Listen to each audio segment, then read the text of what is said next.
It's live. It's live from New York. It's Saturday night. More like Friday night. It's Friday evening, and none of us are in New York. Sean, I can't hear you very well. I'll get closer to my computer. How far away? Do you have a Notre Dame sticker on your roof or My ceiling? Yeah, it's ceiling. a flathead. Can you hear me better? No, I can't really hear you that much better. Well, I don't know what to do. Should I just yell the whole time? Yeah, sure. Whatever works. Mm-hmm.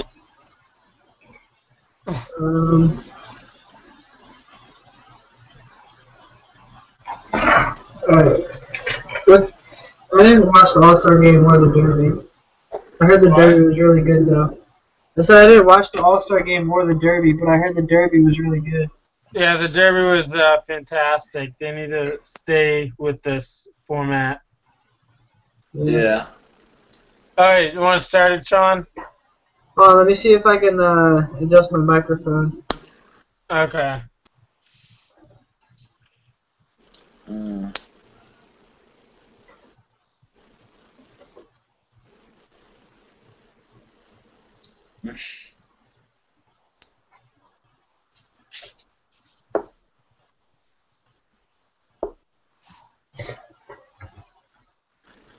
I guess we kind of have to talk about the ESPYS, but do we really have to talk about the ESPYS? I mean, what are we gonna talk about?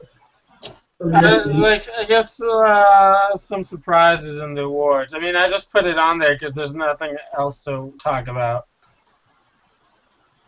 Yeah. Well, do we know who won any of the awards? Well, I kind of want to talk about how ridiculous it is that LeBron won Best Championship Performance when his team lost. Well, he still did have the best championship performance. Well, how can you even they didn't determine even have that? the Best Championship Performance nominated, which is a joke. I don't know. So, there you have it.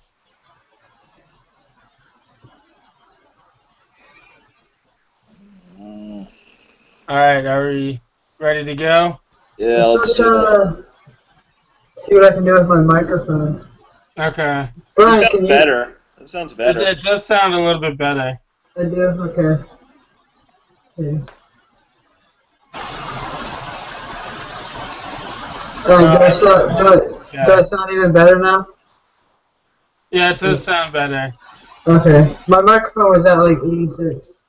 No, it keeps going down. I don't understand. What? My microphone keeps going down. Like the That's so amplification. weird. That's weird. Yeah. Like automatically. I'll give it a little boost. Alright. Does my voice sound a lot louder now? A little bit. Yeah. Sounds fine. Alright, fuck this. What is that noise? Yeah, what is that noise? I don't hear any noise. Yeah, because you're making the noise, damn it. Sean, does it sound like a... better just join up back on your phone. I can't because I don't have an iPhone anymore. You don't? Yeah. What happened to your iPhone? Hold on.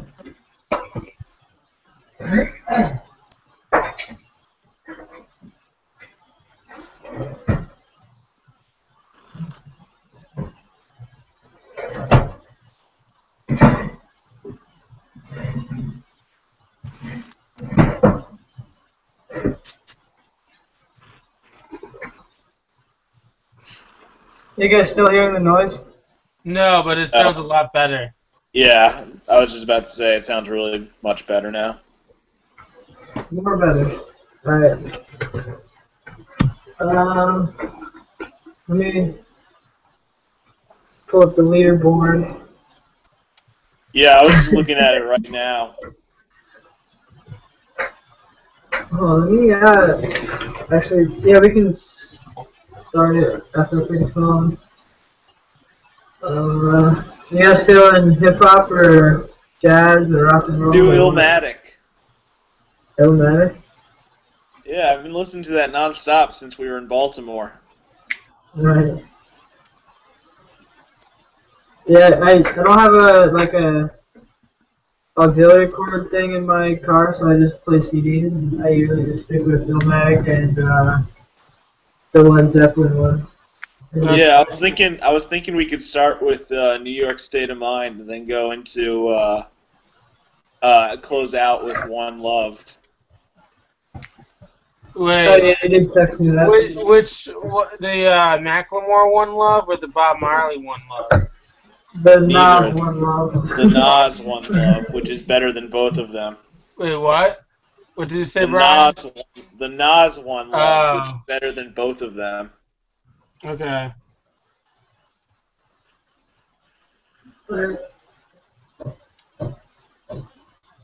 Yeah, we can do that. Yeah. I just have a question, Brian. What's the occasion for New York State of Mind? It's an awesome song by Nas. It's not Yeah, Billy Joel. You don't know anything about Illmatic, no, so you wouldn't understand. Oh, You're okay. thinking of Billy Joel. It's Nas. No, I was thinking of Empire State of Mind by Jay-Z. No. This is Nas. Okay. It's nothing like that song. Okay.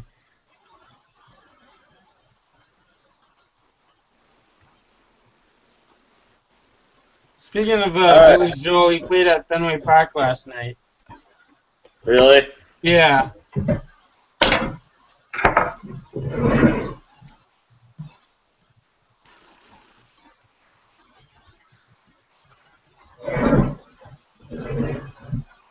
John, Put a shirt on. does anybody in your family ever wear a shirt? Like, this is really an issue. Like, I'm actually, semi-concerned. Alright. I'm ready to rumble. Alright. I don't think he even heard what I just said. Okay, cool. What'd you Let's say? go. He asked you if anyone in your family wears a shirt. Yeah. I just don't wear a shirt after work because. But neither Dylan does the same thing. Just put on a damn t-shirt. Yeah, but then I don't know. I don't like wearing 2 t-shirts in a day. Well, we all know Every that day. Dylan doesn't like to wear clothes anyway. Yeah. He strips every time he gets drunk. Well, that's not exactly true, but It kind of is. yeah. I mean, I like free balling it, not wearing clothes. I mean, not like going out completely naked, but just like wearing minimal clothing is pretty cool. It's pretty freeing. Right. You guys ready? Yeah. Alright. Welcome to another episode of Sports Pulse. I'm Sean McNiff. I'm Brian Brennan. And I'm Ethan Winter. And right now you're listening to New York State of Mind by Nasty Nas, off his Illmatic album, aka the greatest album ever made. Damn right. It was back in 1994, I believe, it was released in 95. And it stood the test of time. And it's still 1994 is the greatest year ever because Nas' Illmatic came out, Ready to Die came out, and the Rangers won the Stanley Cup and the Knicks made the NBA Finals. So it's pretty much the greatest year in the history of New York. I was going to say something else about Illmatic, but I forgot. Oh, the documentary, the Illmatic documentary.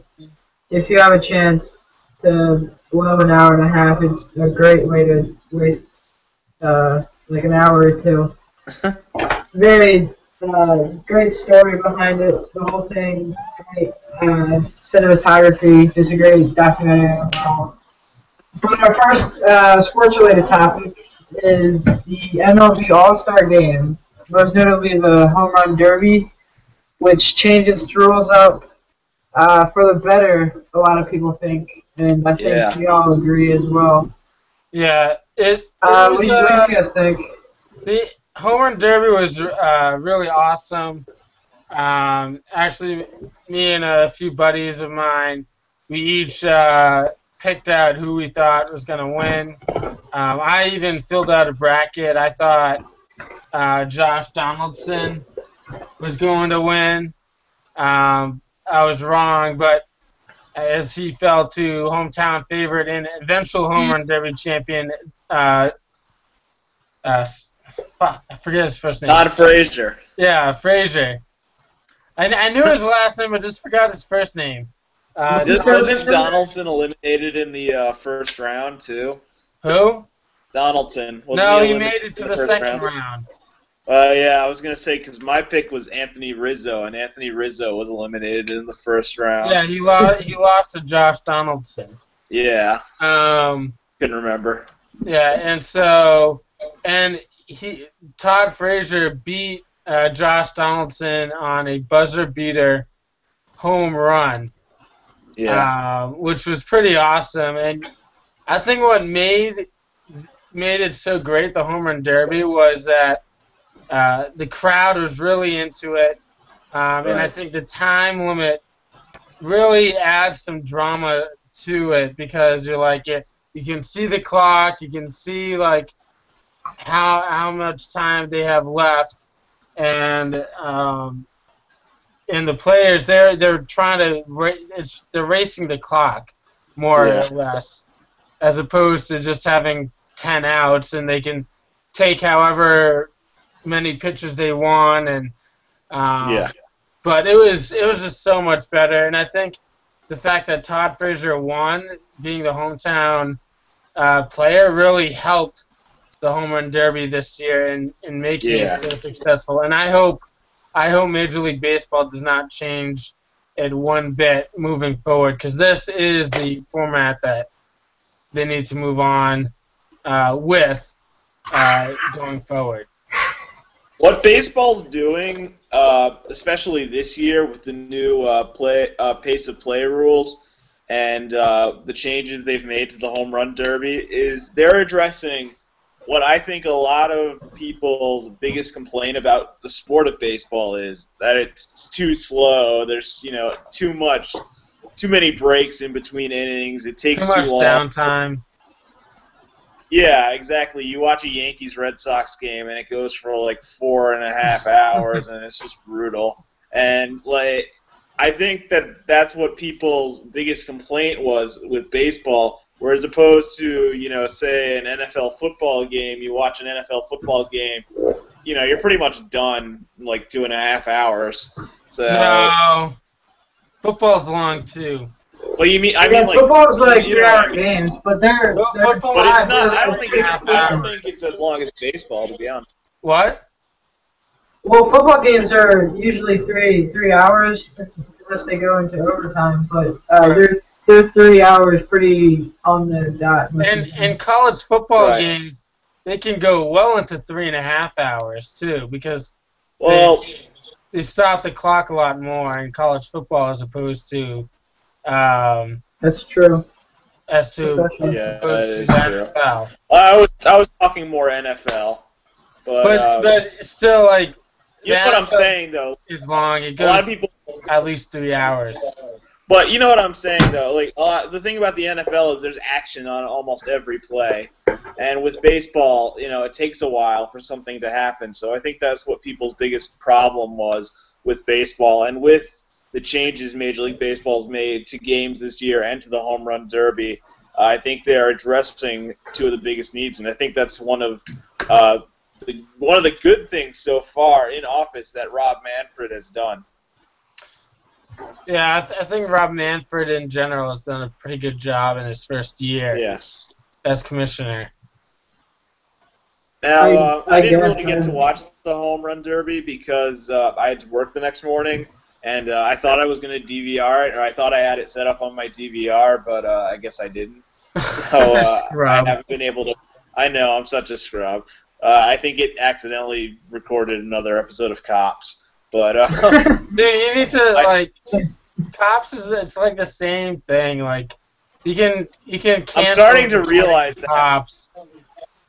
I'm starting to realize that more and more. But anyway, now I missed the home run derby, of course. But I remember you and I were talking about it before it started, and there was a huge threat of rain in the Cincinnati area. And you told me, and I'm not sure if it happened or not because I didn't see it, that they had cut it down from 5 minutes on the time limit to 4. Did that actually happen? Yeah, it did, and it. I actually think, like as it was, it still went a little bit over, like the TV time slot that it had allotted itself. But I don't think like people didn't notice how long it was taking because, or at least I didn't, because they were swinging at pretty much every pitch, which I think it helped a lot. You didn't see guys taking a lot of pitches, and so I mean I think 4 minutes as it is fine, and 30 seconds of extra time is fine. I think they have it perfect. Like I don't think they need to go back to 5 minutes. I mean, I guess next year they could try it. In San Diego, put in 5 minutes because it's such a pitcher's park, and and see what happens. One thing though, with this timed home run derby now, is that you won't see like all these home run records anymore in terms of how many home runs in a round. Like you won't see guys hitting so no 20 more plus Josh home runs in a round anymore. No more Josh Hamiltons at Yankee Stadium. Right. Yeah, it's going to be a lot harder for that to happen. But I mean, you would pretty much have to hit a home run on every swing for that to happen. The home run numbers, I would say, were definitely maybe slightly. I'm not saying total home runs, but like the individual numbers were a little bit lower than I would say in previous years. The high in any round was Frazier in the final with 15. Right. Yeah, and, we've seen so many crazy home run derby performances. Hamilton's the one that comes to mind. You remember the Robinson Cano, Adrian Gonzalez battle a couple of years ago. Yeah. That was my favorite. We've seen so many, 20-plus home runs hit in individual rounds. And, I think those days are pretty much done and dusted. Yeah, the time limit doesn't really give you a whole lot of opportunity to break the records that were being set, since there wasn't a time limit back in the day, aka last year. But yeah, I didn't hear any complaints about the Derby. Everything was good. All-Star game, it was just a regular All-Star game. Yeah, the pitchers pitched for a third of an inning. Go ahead. I mean, the All-Star game itself was pretty boring. I didn't even get to watch the whole thing because it went over the time slot because they do like 30 minutes of pregame ceremonies. Lineup introductions. Which is kind of dumb. They should start that at trainers for the American League. Yeah. Well, no, I actually like that. The cardio therapists for the National League. Individual players are recognized, but I think they should just do that at 7:30 as opposed to 8. So by the time all the pregame ceremonies are done, they're ready to go at 8.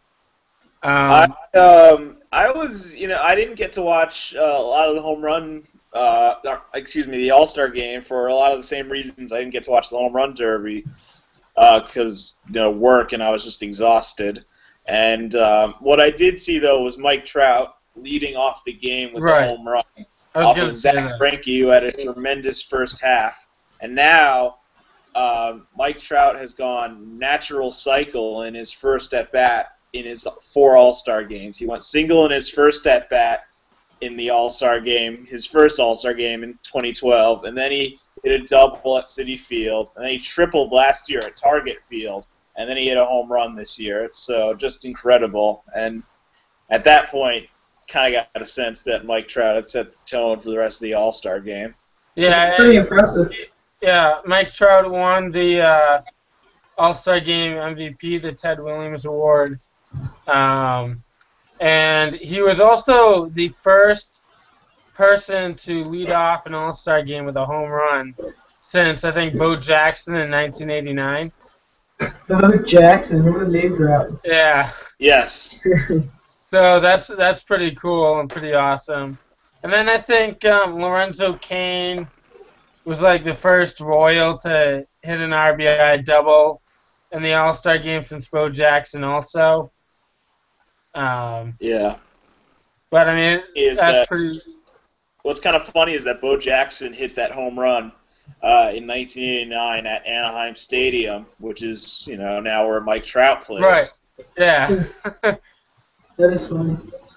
Yeah. They're both pretty physical beasts. Or at least Bo Jackson was. When he was Right. Mike Trout is just one of a kind. I mean, this is like him and Bryce Harper together in baseball right now is just exciting to watch. I mean, they're both here. Bryce Harper's finally burst onto the scene. I mean, Mike Trout has finished in the top 2 of MVP voting each of his first 3 seasons. He might have some competition this year from his teammate, Albert Pujols, so we'll see. But Mike Trout's been just unbelievable to watch. Yeah, and I think this All-Star game in particular was kind of the changing of the guard All-Star game because you didn't really see a whole lot of veterans in this All-Star game. You had Albert Pujols, Prince Fielder, and that was pretty much it. Yeah. In terms of veterans that have been here, done that, and the rest of it are all young guys. I think there was like 22 players were under the age of 26. And Jeez. 20 of them were like first-time All-Stars or something crazy like that. Wow. Although when they were talking about that, I was thinking to myself, oh, there should be one more, a la Xander Bogaerts, but he'll make the All-Star team next year, no doubt. Definitely.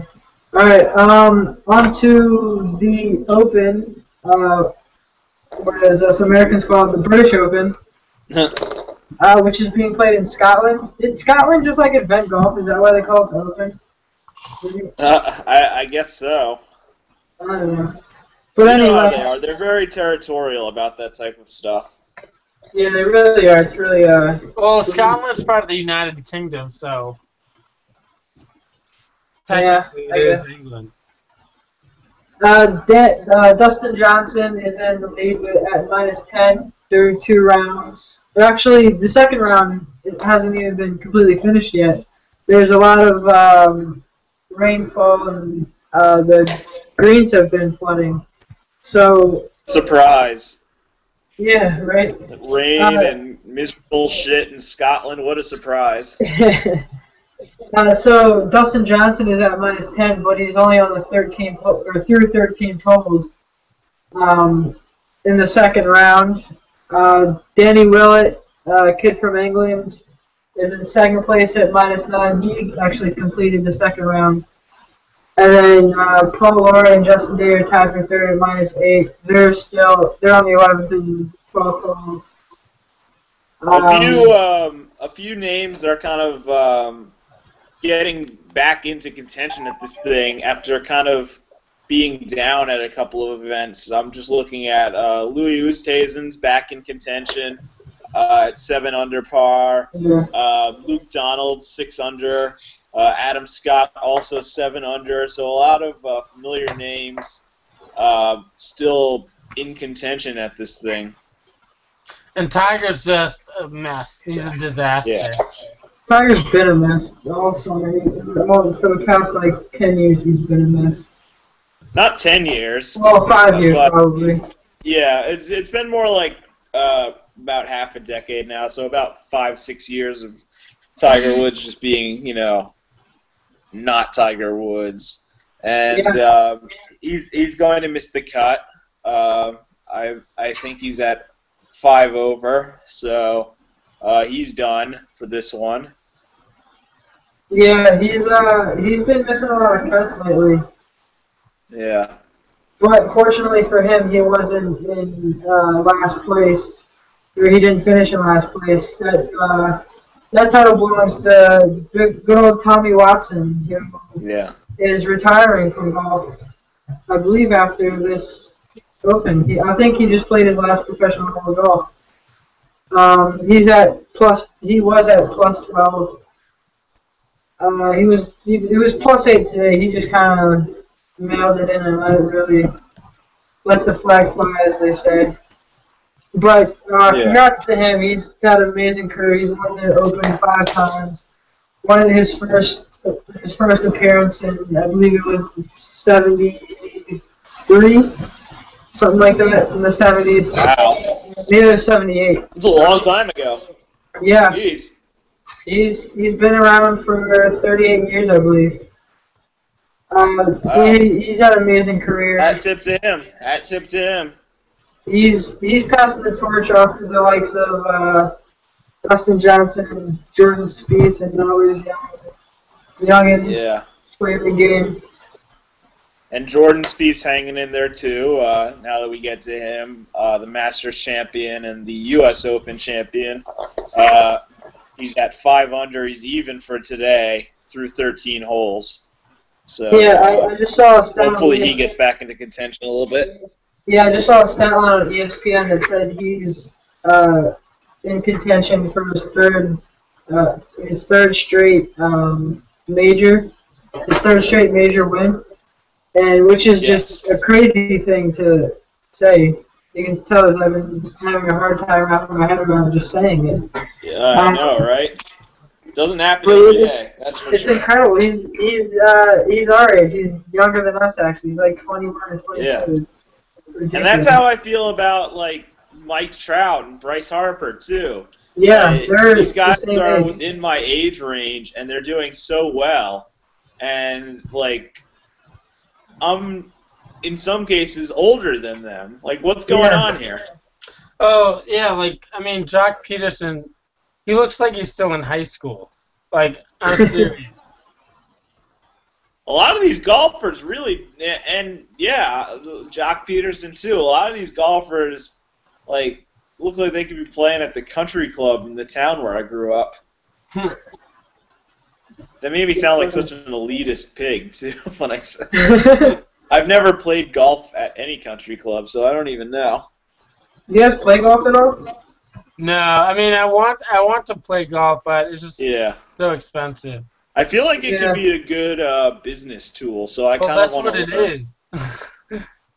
That's what golf is. That's how they make the bulk of their money. Golf country. I play a little bit, but I haven't played this year. I play like maybe once or twice a year. I've been doing a lot of my friends. I'm terrible.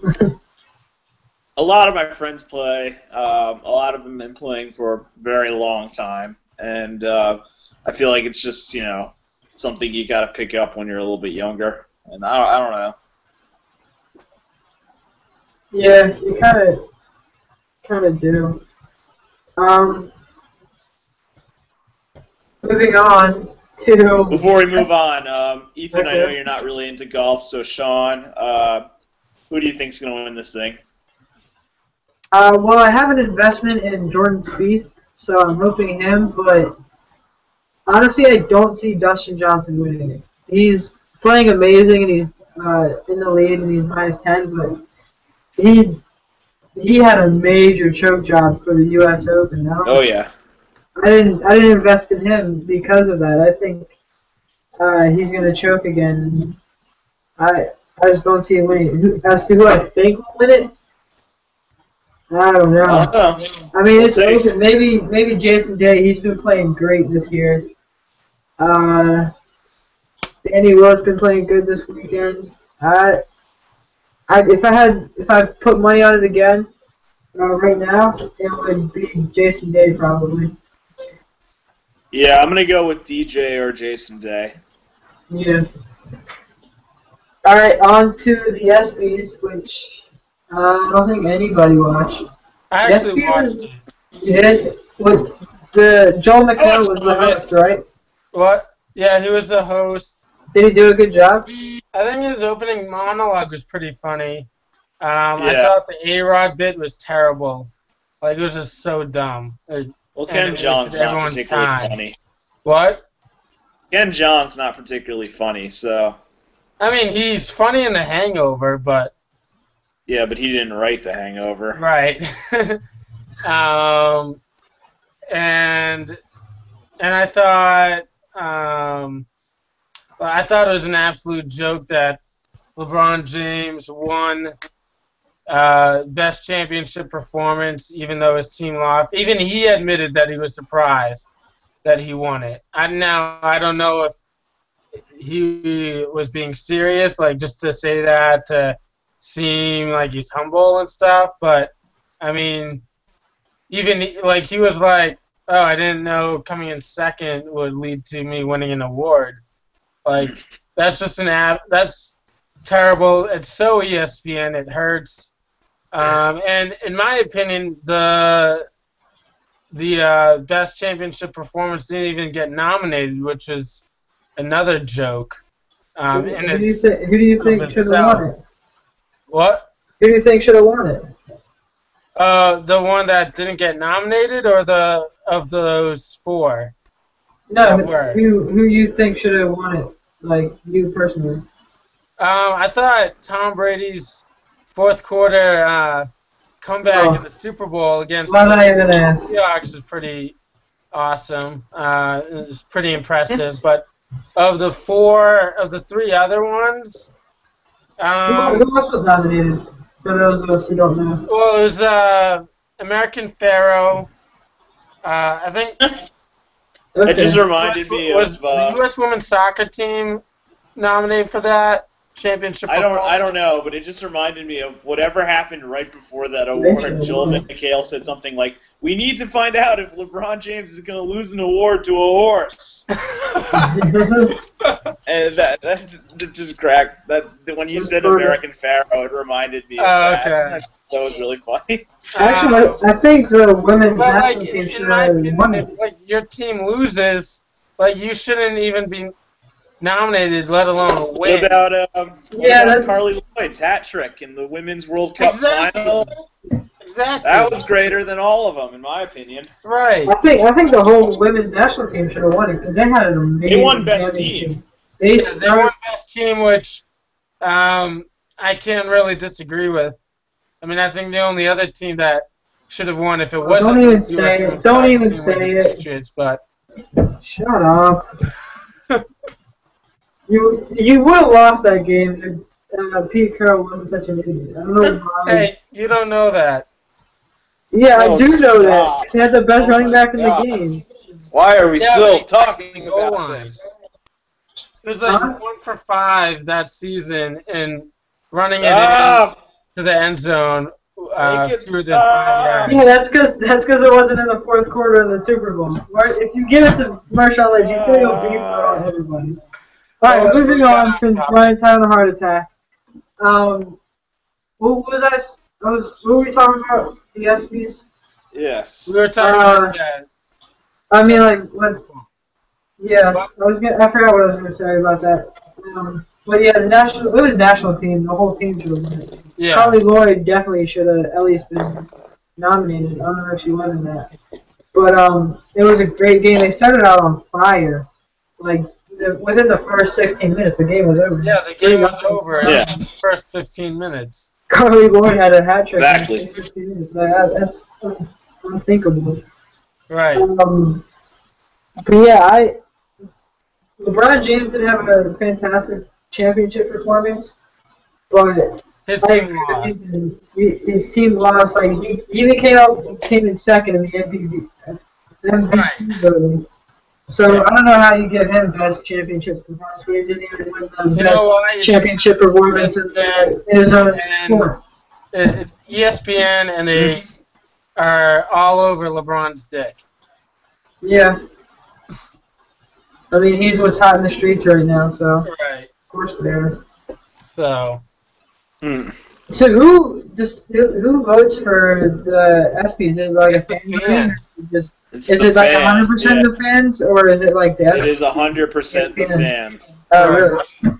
That's cool. Which is the reason why the ESPYS as an award show is a joke, because it's people.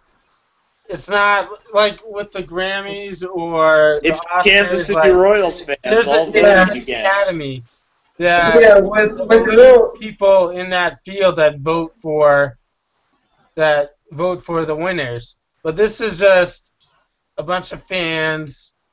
Like Brian was going to say, like Kansas City Royals fans could be ballot stuffing for all we know. Yeah, exactly. real award shows, they have like academies and Right. stuff like that, which does contribute to a lot of collusion and like is bribing probably. Most likely, I've never experienced it, but Right. most likely does. But yeah, the ESPYs It's more credible than a bunch of fans voting, though. Yeah, very true. Yeah. I guess. In regards to something else. thing on the ESPYS, right after the ESPYS concluded, there was a news report, like the local news was all over it.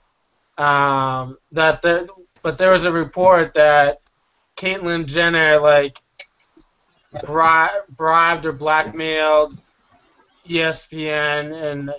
Oh, shut up! That's not true. There's no way that's true. How do you know it's not true? Because that's a ridiculous claim. Those are the same people that are saying Caitlyn Jenner or Bruce Jenner transitioned to a woman because of the TV show. Like it holds no basis. Well, there's no fact behind that at all. I mean, I don't care. I mean, don't mistake this or mistake me for being transphobic, because I'm not. They can. Good for them. Good for them for finding who their true identity is. But the whole Caitlyn Jenner thing it seemed fishy from the beginning. Now I think her speech was fantastic. What do you mean? Wait, hold on. What do you mean seems fishy? It just the whole thing, especially in terms of the ESPYs, it just seemed like it was just for ratings, and it was. So you also think he transitioned to a woman for ratings and for a TV show for E? It's a pretty dramatic change. I mean, it's a very dramatic change. It is, but I think there was other people who displayed a better example of courage. Now, so you just don't think she should have won? Very courageous, but just talking about the woman that was a soldier that lost her arm, made a fantastic case for courage. But she got an award too, didn't she? Or Devin Still. I mean, they all won awards, but I think ESPN kind of did that just so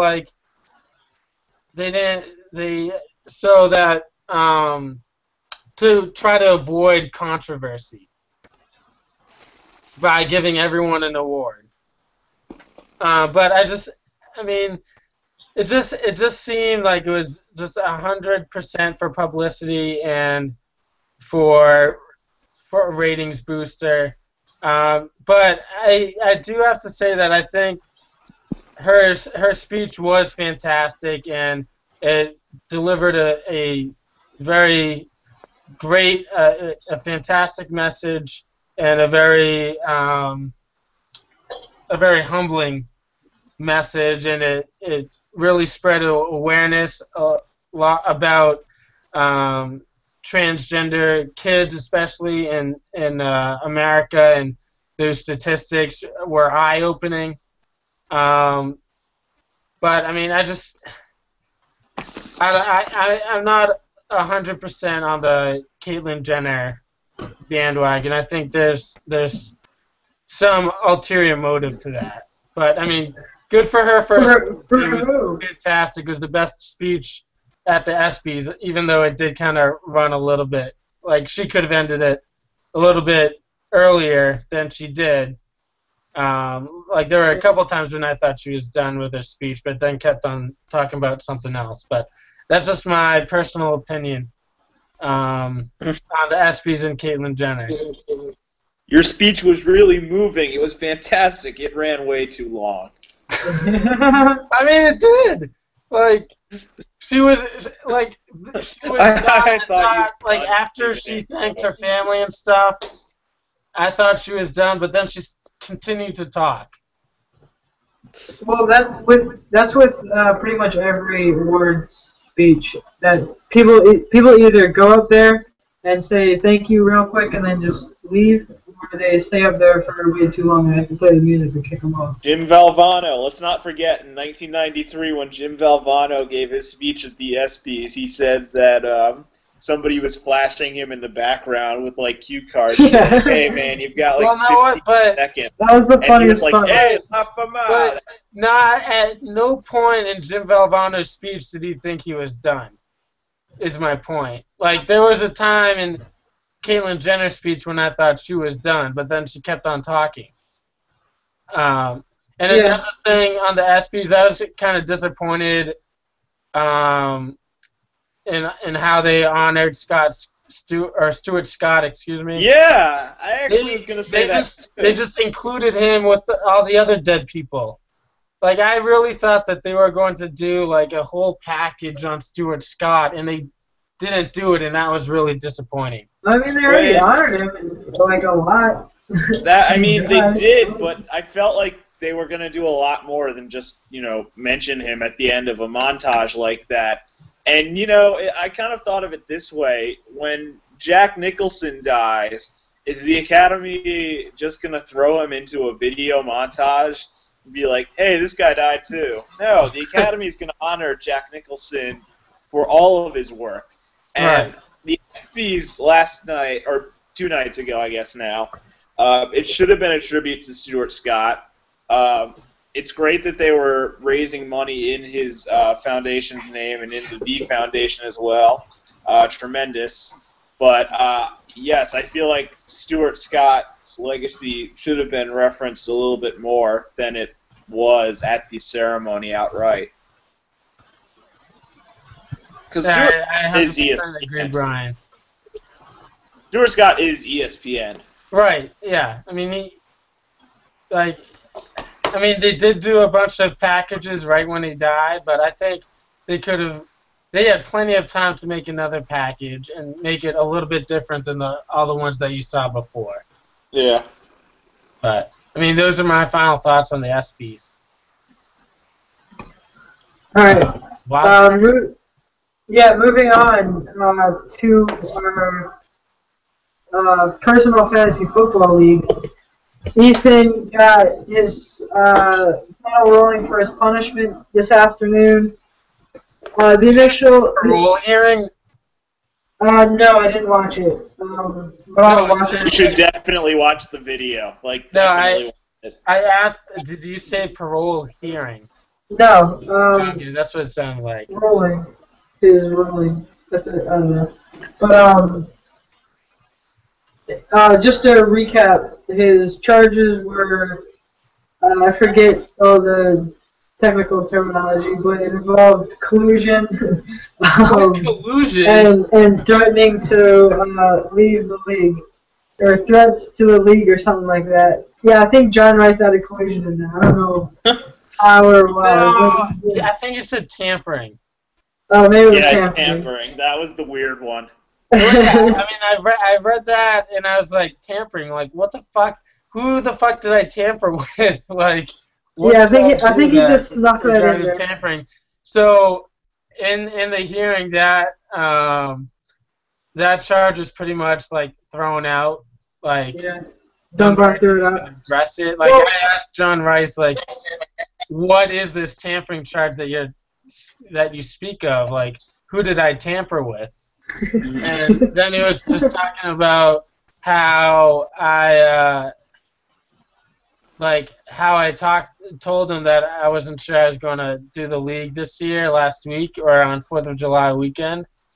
And he said it was like all had to do with like money, and how I said that I didn't want to give any more money to the NFL for this, and he's like, you don't directly give money to the NFL, and I was like, but it's the principle. But anyway, Dunbar was a fantastic. Well, just for those who don't know, his initial punishment was a 4-week suspension. Couldn't draft any Patriots player because he's obviously a Patriots fan. And one other minor thing, I forget what it was, but I think that was thrown out. What was the final punishment? It was 2 weeks suspension. Yeah, so can't draft it. Was 2 weeks suspension, and I can't. In which case I can't add or drop any players. I have to set a lineup based on who I have, not including my 4 keepers, which include Tom Brady and Julian Edelman. Wait. Hold up. We get 4 keepers or 3? Well, how many keepers we have? Okay. I think it's either 2 or 3. Okay. Well, yeah. Your keepers are going to be Tom Brady and Julian Edelman. Right. And so those two, I can't use for a 3rd week. So I guess I'll be able to use one of my keepers for week 3. Week 3. Yeah. But I thought it was a very fair compromise. Dunbar did a great job at being a neutral arbitrator. Yeah, so our friend Alexander Dunbar, which you guys went to school with for about, well, you guys didn't actually go to school with him, just know him through people. He dropped out before you guys got there, I think. But yeah, he's a friend of the show, he's a friend of the league. He was very neutral arbitrator, I think we all agree on that. Ethan, you have anything to say about your punishment? No, I'm just, I accept any chaos that I might have caused in the league. You accept full responsibility? And I do accept responsibility, and I'll deal with the punishment. All right. He has atoned. Yeah. All right. I think John Rash just showed everybody they don't want to mess with the league. You don't mess with Scrub Nation. Yeah. John Rash is our commissioner. John Rice is our commissioner, by the way, and Scrub Nation is the name of our league, because apparently these guys like to call themselves Scrubs. But anyway, let's walk it off. Okay, so I just have a quick question before the walk-off. Okay. With you being among the council that came up with the original punishment, how do you feel about these new reduced punishments? I would like to keep it to 4 games, but I mean, 2 games, 3 games, whatever. I think 2 games is fine. I would have liked to have seen you give up Brady, though, just because I thought that would have been awesome. Yeah, I would have liked to see you completely give up Brady for the whole year. That would have been great. Yeah. But I mean, you're not very good at fantasy football anyway, so it doesn't really matter. Hey, 1 year I'm second in the league, so. Oh, 1 year. Back in 2000, I made the semifinals last year. Alright, yeah, you made it for the night. I wasn't. Yeah, you didn't even make it to the semifinals. We both did. Yeah, I lost in the first round of playoffs. Very heartbreaking. Yeah. Alright, on to the walk-off. Raise your hand if you want to go first. I guess I'll go first. Okay, Ethan. So I was just I was looking on Facebook during the British Open talk, which I had no opinion on, but I saw something where Rob Manfred said that he was open to expansion in Major League Baseball. Right now there are currently 30 teams in the MLB, in divisions of 5 teams each. 15 teams in each league. And so now it would be interesting to me how many teams that he adds. If he adds 2, 1 in each league, then it would have to do like what the NFL does and do 4 divisions of 4 teams. Um, and my other question is, like, where would these teams be located? I know Brian has lobbied for a team to come to Charlotte or Raleigh in North Carolina. I think Las Vegas may be on the table also, although there are concerns with gambling there. And the heat would be brutal in Vegas. Right, and also part of that was to have teams in other countries. So I'm thinking, I know Puerto Rico is not another country, but I mean, it's pretty much another territory country. of the United States. But I know there have been discussions on Puerto Rico and San Juan having a Major League Baseball team all the way back to when the Expos played some of their games in San Juan. Maybe a team in the Dominican Republic, since a majority of the players in Major League Baseball come from the DR. And expanding into Latin America as well. So I think I'm not so sure about the whole idea of expansion, but it's certainly an interesting idea to think about. Yeah. You know, I'm definitely a pro advocate for the team in Charlotte. I think that's definitely a logical move, I think, because not only has Charlotte proven that it's a really great professional sports market with the way they support the Panthers and the Hornets, but North Carolina as a whole has proven itself as a really top-notch market for sports, professional or amateur, and college, NASCAR, of course, all kinds of racing, and of course baseball as well too, with teams in almost every, not every town, but a bunch of towns have teams, minor league and summer league and teams like that. So, you know, I'm a big advocate for North Carolina expansion. Yeah, it'd be fun to see a team in Charlotte. Yeah, definitely. Might not happen though, because they just built a new ballpark for AAA their ballpark. AAA team. Yeah, so they'd have to build on that or build a new stadium completely. So I don't think it's going to happen. And Durham already has their own ballpark. So I guess if there is going to be a team in North Carolina, I'm guessing Raleigh. Yeah, I guess so. Which makes sense. I'd be okay with that. I'll go next. Okay, go ahead. Yeah, so I'm not officially declaring this my opinion on him or anything, but I do have something to say in regards to the number 4 pick in the NBA draft, Kristaps Porzingis, who has been absolutely killing it. He has been absolutely destroying it in the summer league. My man is looking great. He actually blocked Jahlil Okafor and dunked over Jahlil Okafor, who was picked 1 pick ahead of him. So Kristaps Porzingis is actually looking pretty solid. So is Jerry Grant, who the Knicks also picked up in the draft. I know it's only summer league, but we don't have a lot to be excited about with the Knicks. I actually said on Facebook last night it's like being a fan of the Cubs of the NBA, and I'll stand by that until the Knicks actually win a championship. And so, yeah, we don't have a lot to be excited about, but Porzingis is doing really well in the summer league, and I just wanted to say that if he keeps it up, I may have to take back everything I said about him on draft night and since draft night, and all the hate I've thrown his way. So we'll see. We'll see in that case. Yeah, it'd be very interesting to see how he actually pans out this year and in the coming years. I want to use my walk-off just to give a quick shout-out to my hometown, Frederick Keys. They're the single-A team for the Baltimore Orioles. They're doing a 90s night on July 31st. And they're changing their jerseys for the game to the outfit that Chucky Finster wore all the time in the Rugrats.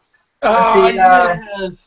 Yeah, Are you serious? there's a bunch of tweets about it. I just retweeted one of the tweets, and you can there's a picture of it. They had the green pants and the blue shirt That's with so like the awesome. Saturn on it. Oh, it's great. They're so beautiful. I love it. I'm definitely gonna be there for it's a Friday game, July 31st. I'm definitely gonna be there.